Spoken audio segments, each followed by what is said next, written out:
बिस्मिल्लाहिर्रहमानिर्रहीम। अस्सलाम वालेकुम।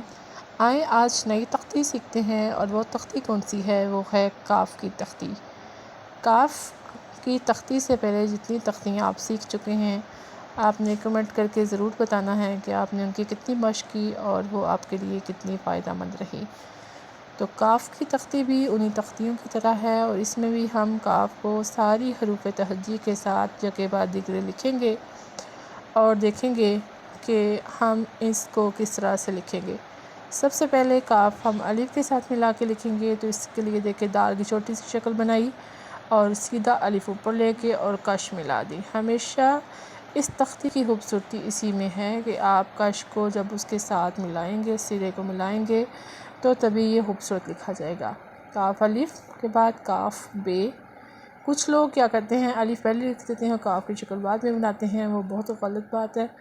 जब लफ्ज़ बोलने में बोला जाता है, जो हर्फ पहले आता है वो लिखा भी पहले जाता है। काफ़ और दाल को देखें, इसी तरह से काफ़ और रे सतर के ऊपर आएगा, ये कुर्सी अपनी नहीं छोड़ेगा। ये बारहा में बात कर चुकी हूँ। काफ़ सीन के साथ देखें, इसने कैसे अपने 3 तंदाने बनाए।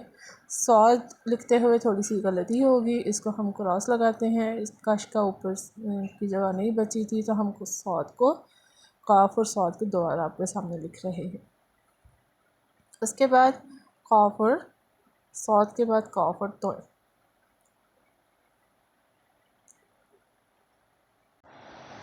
काफ़ और तो को लिखने के बाद हमने काफ़ और आइन को लिखा। इसमें बेज़ विदायरे की खूबसूरती का ख़ास ख्याल रखना है लिखते हुए। जितने आपके बेज़ विदायरे अच्छी होंगी, लाइनें अच्छी होंगी, उतना ही आप खूबसूरत लिख सकेंगे। काफ़ और फ़े। काफ़ और फ़े के बाद काफ़ और क़ाफ़। पहले फ़े की तख्ती सिखाई थी, क़ाफ़ की इसलिए नहीं सिखाई कि फ़े क़ाफ़ एक ही फैमिली से ताल्लुक़ रखते हैं, इसलिए उसको नहीं सिखाया। तो उसके बाद हम काफ़ पे आ गए। ये क्याफ़ नहीं, ये काफ़ है। इसकी मैं बारहा इस्लाह कर चुकी हूँ, तो आप ये अपनी इस्लाह कर लीजिए। काफ़ काफ़ के साथ मिला, काफ़ लाम के साथ मिला, तो उसकी शक्ल कैसे बनी। काफ़ को हम मीम के साथ जब मिलाएंगे तो वो किस तरह से बनेगा। काफ़ नून के साथ, ये भी बेज़ विदायरे का ख्याल रखना है। काफ़ वाव के साथ सतर के ऊपर ही रहेगा। काफ़ हे के साथ, हे जब किसी हर्फ के साथ बनता है तो इस तरह की शक्ल बनती है।